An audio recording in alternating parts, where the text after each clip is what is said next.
د کاروبار دپاره ډیره زیاته زبردست او ډیره زیاته بهترین او اعلی وظیفه ده.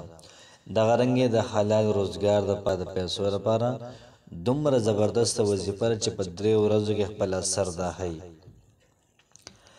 بسم الله الرحمن الرحیم. السلام علیکم ورحمت الله وبرکاته.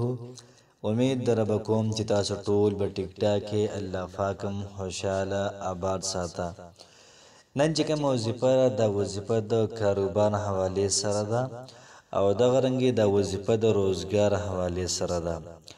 یو سړی کاروبار شروع کول غواړي او د یریږي اسنه توانې پکې نشم او ډیره کوشش کوي چې زماره کاروبار د مخکې لاړ شي. نه بالکل ستاره کاروبار د فار د وظیفه را تک شروع ک کاروبار باندې او دا وظایف کوا ان شاء الله العزیز تا کاروبار به په ترقې باندې در رواني. کو ستاره کاروبار د دکان حواله سره وي، ستاره کاروبار د غرنګي د شاتو مچو حواله سره وي، د غرنګ ستاره کاروبار د باغونو حواله سره وي، که ستاره کاروبار د زمکو حواله سره وي. چې ستا کم یو فیلډ باندې ته کاروبار کول غواړي، باندې ته پیسې بندول غواړي، کاروبار شروع کا او د غرنګي د وظایف کوا ان شاء الله العزیز الله پاک بتا ته په 3 ورځو کې خوشخبری درکې او تاسو کاروبار با د زیرو نه محترمو دا ډیر زیات برلال شي. دغه رنګ څومره تاسو خوښوي هغه مقام ته هغه بلندو ته بل پاک دا ور ورسي. خو شرط به محترمو داوي چې 15 وخت مونږ دا بکول غواړي.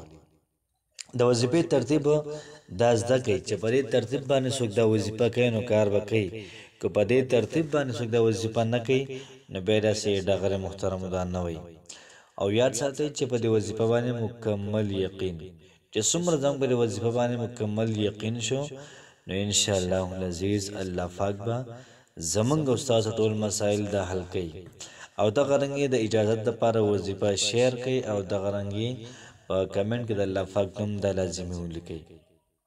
ناراضي چې زره وظیفه طرف ته نن زمونږ وظیفه دا سره چې چا کاروبار نه چلیږي، د کاروبار د چا نشته یا چلیږي هغه لپاره پاورفل بهترین وظیفه ده.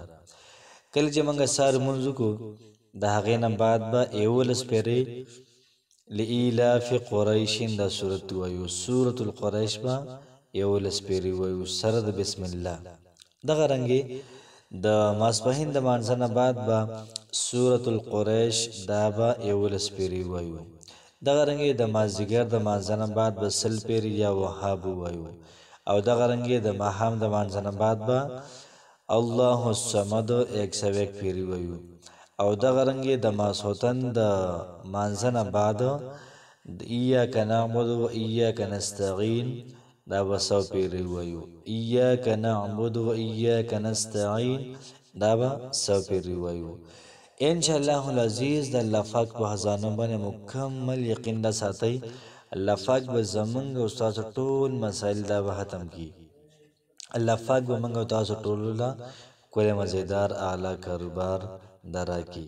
او شرط پکې محترم 15 وخت مونږ د جمع سره ده ان شاء الله العزیز. الله پاک به زمونږ استاد روزګار کې زمونږ استاد کاروبار کې دا برکت واچي. الله پاک مو خوشاله ساته. السلام علیکم ورحمت الله وبرکاته.